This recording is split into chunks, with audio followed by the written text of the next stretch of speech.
the couple suddenly found a humanoid monster on Mars. Thinking it was an alien, Shokichi immediately greeted it. Huddle. But the monster charged without warning, snapping the neck of Shokichi's girlfriend, Nanao. This muscular creature wasn't actually a Martian, but a mutated cockroach called a terraformer. Forced to watch Nanao die before his eyes, Shokichi was consumed by immense grief and rage. He asked the monster why it did this, but the creature ignored him completely. To the powerful terraformer, humans were as weak and insignificant as ants. In a flash, the creature vanished stylishly into the distance. Shokichi carried Nanao's body back to the spaceship. There, he learned another teammate named Mariki had also been killed by terraformers. Panic quickly spread among the crew. Their mission was only to eliminate cockroaches on Mars, but no one expected them to be such terrifying creatures. When confronted by Shokichi's angry questions, the captain finally revealed the truth behind their mission. 500 years ago, facing overpopulation and scarce resources on Earth, humans began an ambitious plan to colonize Mars. To improve Mars' harsh environment and make it livable, they first raised the planet's surface temperature. Then, they sent moss and resilient cockroaches to Mars. But no one predicted that centuries later, these cockroaches would mutate dramatically, adapting to Mars's extreme conditions. Previously, humans sent a spaceship called Annex 1 to investigate, but tragically the entire crew was wiped out. Determined to carry out their colonization plan, they now sent a new spaceship called Bugs 2. Dr. Honda, who led this mission, had recruited prisoners by promising freedom and money. He only told them their job was to kill cockroaches, but conveniently omitted just how dangerous these creatures were. Clearly, they'd all been tricked. Suddenly, Dr. Honda appeared as a hologram inside the ship.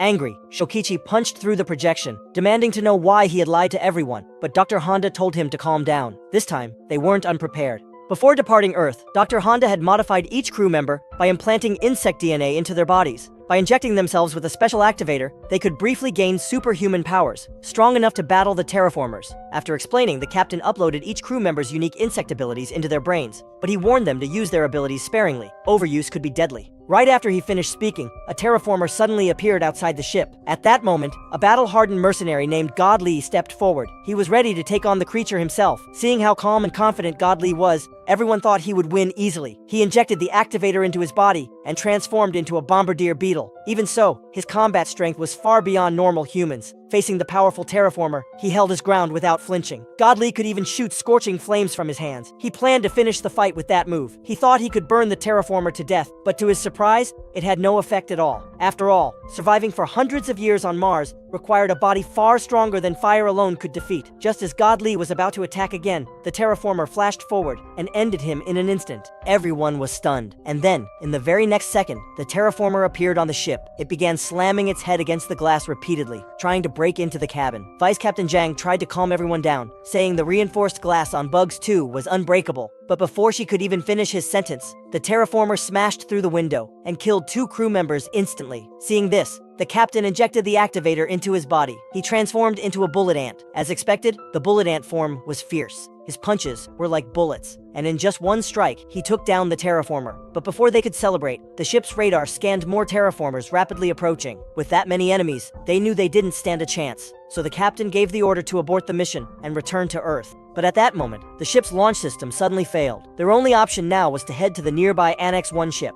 and transfer its system into Bugs 2. Since both ships used the same system, they could relaunch if the transplant worked. The captain chose to stay behind and hold off the swarm. He ordered Vice Captain Zhang to lead the others to Annex 1. Ichiro also volunteered to stay and fight beside the captain. Before leaving, Shokichi went to say goodbye to his girlfriend Nanao's body, but saw a strange antenna growing from her head. Soon, the others boarded the space rover. At this moment, Tezuka's ability came in handy. He injected the activator into his neck, and a tube immediately extended from his mouth. As soon as the hatch opened, they saw the area outside swarming with terraformers. Tezuka got ready. His cheeks puffed up like a toad. Then a burst of fire exploded out of his mouth. The powerful force launched the space rover forward like a rocket, blasting straight through the horde of monsters and pushing the vehicle far away in an instant. It turned out that Tezuka had the powers of a Jerusalem cricket. He could release gas from his tail to escape danger at incredible speed. His top speed reached over 1,000 kilometers per hour. Thanks to his constant boost, the space rover sped rapidly toward the destination. The 2 girls couldn't help but praise him, but soon, a new threat appeared. A giant wall suddenly rose in front of them. At first it looked like a rushing tsunami, but when they looked closer, they realized it was made up of countless terraformers, a cockroach tsunami. Their only option was to charge through it at full speed. As the rover crashed into the cockroach wave, countless limbs and broken bodies slammed into the windshield. Tezuka took a beating on the roof, but he kept going with sheer determination. Finally, the rover burst through the swarm. Everyone breathed a sigh of relief. After a quick break, Tezuka pushed forward again, but when Vice Captain Zhang looked ahead, his smile instantly vanished. Another massive cockroach tsunami was coming. This time, Tezuka Tezuka wouldn't last. To help cover for him, the two girls decided to transform. They both had the power of hard-shelled beetles. Their huge pincers were great for defense. As the swarm approached, Tezuka went all out with his firepower, and the girls braced for impact. The cockroach tsunami swallowed the rover. A powerful shockwave followed. Even with the two girls protecting it, the impact was just too strong. As the rover broke through, it flipped over from lack of thrust. All three of them were thrown off.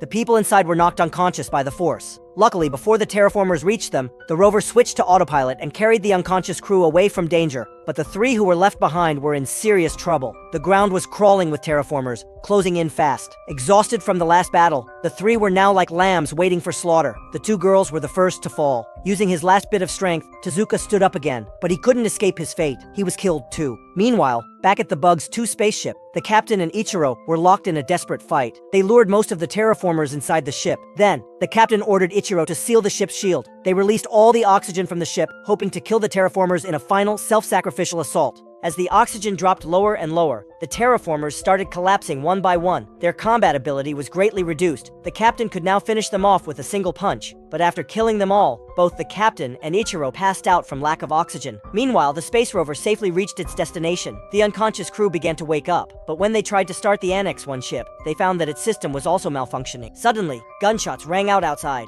Two crew members didn't even have time to transform, and were killed by the terraformers on the spot. When the three of them walked out, they were shocked to see that the terraformers could use guns too. At this point, Shokichi had no choice but to transform. He became the most powerful insect of them all, the Asian giant hornet. His arms carried deadly venomous stingers that could kill a strong terraformer with a single hit. Seeing how powerful Shokichi was, Muto couldn't hold back anymore, and injected himself as well. He turned into a desert locust, with extremely strong legs and amazing kicking power. In contrast, Vice Captain Jang transformed into a mantis. Her sharp arms were like blades, cutting through terraformers as if slicing vegetables. With the three of them working together, they quickly wiped out more than a dozen terraformers. Meanwhile, back on Bugs 2, the ship's oxygen system was slowly recovering, but the dying captain suddenly saw another terraformer appear inside, pointing a gun right at him. Just when he had no idea what was going on, the terraformer's body split open. Inside was someone unexpected, Mariki, the crew member everyone thought had died long ago. Mariki was a flat-headed wasp. Her special stinger allowed her to control the terraformers' brains and turn them into her puppets. That was how she had survived earlier, by taking control of a terraformer. It turned out she wasn't on Mars just to kill cockroaches. She had a secret mission from Dr. Honda, to bring a terraformer egg back to Earth. Since the captain didn't agree with the plan, she had no choice but to shoot and kill him. Even Ichiro, lying nearby, was actually her accomplice. Mariki poured a cup of water over Ichiro's body, and within seconds, he came back to life. Ichiro was a sleeping chironomid with an almost invincible survival ability. In that state, he could survive boiling water for 2.5 minutes,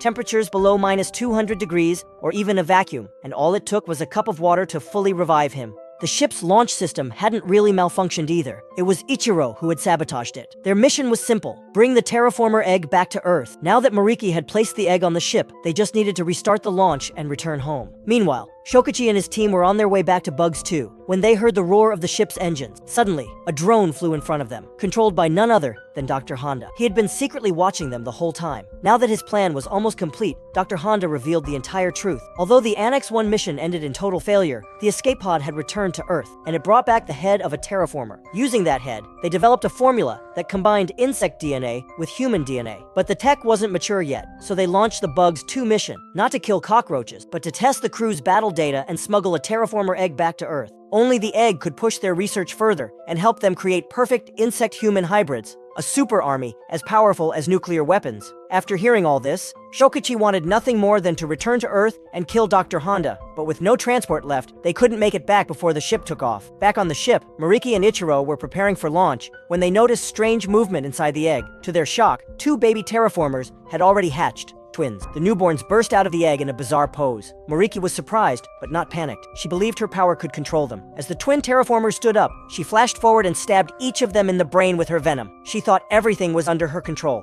but when she gave her command, the terraformers didn't obey. Instead, they turned on her and killed her on the spot. Clearly, these twins were not ordinary. Their bodies had evolved once again. At that moment, the ship was already taking off, but the twin terraformers let out a strange, high-pitched cry, as if calling for help. The terraformers on the ground heard it, and suddenly evolved wings, transforming into flying terraformers. They all launched into the air, rushing toward the ship. In no time, the entire ship was swarmed, and finally overwhelmed by their weight, the spaceship was dragged down, crashing back to the surface. Ichiro was just about to inject the serum to fight back, but one of the terraformers kicked him hard, knocking him out cold again. As the number of terraformers kept increasing, the spaceship crash-landed, right on top of where Shokichi and the others were. This was clearly beyond Dr. Honda's expectations. At that moment, Shokichi, Muto, and Zhang were completely surrounded by a swarm of terraformers, led by two even more evolved ones. A massive battle was now unavoidable. As the enemy charged at them, the three quickly injected their serum. The regular terraformers were no match for them, but those two special leaders were different. They had distinct markings on their foreheads, and clearly acted as the commanders of the swarm. Shokichi tried to sneak attack one of the leaders, but got knocked out with a single punch. It was obvious these two were way stronger. Even their movements looked more human than insect. Then one of the leaders attacked Muto. Vice Captain Zhang rushed in to help, but became the first to fall in battle.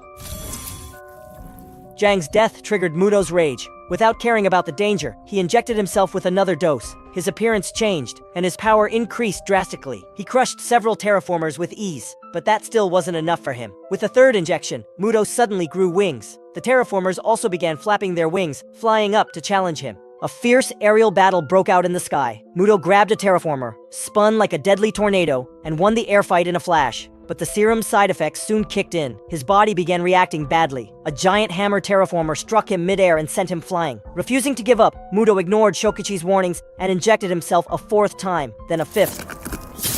He launched a full-force attack on one of the leaders. Shockingly, he actually took the leader down. The other terraformers froze in fear, but Muto had used up all his strength. He could no longer fight. The terraformers rushed in to avenge their fallen leader, but Shokichi stepped in just in time to stop them. By now, Muto had fully transformed into a grasshopper. He could never return to human form again. Enraged, Shokichi charged toward the remaining leader, but he was no match. The leader easily blocked his attack and even snapped off his deadly stingers. Shokichi threw a desperate punch, but it didn't hurt the leader at all. Instead, he was brutally kicked across the battlefield. Just as the leader stepped forward to end the fight with one final blow, his raised fist suddenly stopped in midair, because a glowing figure appeared in the sky above them. Shokichi turned around and was shocked to see Nanao, the same Nanao who had her neck snapped at the start. It turned out her transformation was the silkworm Moth, so after dying, she went into a cocoon and was reborn as a moth. Nanao flapped her wings gently and began scattering scales from above. The terraformers were completely confused. Only Muto and Shokichi noticed something was wrong. Nanao was trying to trigger a massive dust explosion using the powder from her wings.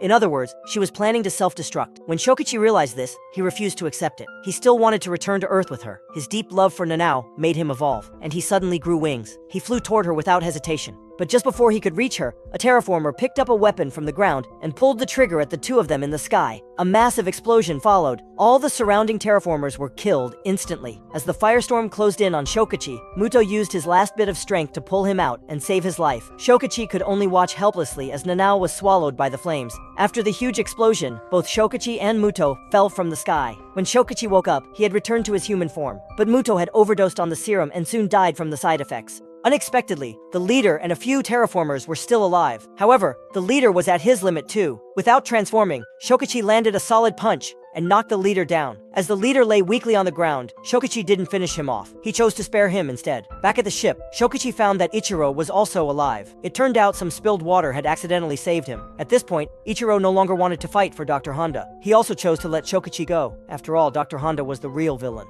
The two boarded the escape pod together and prepared to return to Earth, ready to expose everything that had happened. The terraformers on the ground tried to chase them, but the leader stopped them. Now that he had evolved intelligence, maybe he never wanted to fight humans at all. He just wanted to protect his home and his fellow terraformers.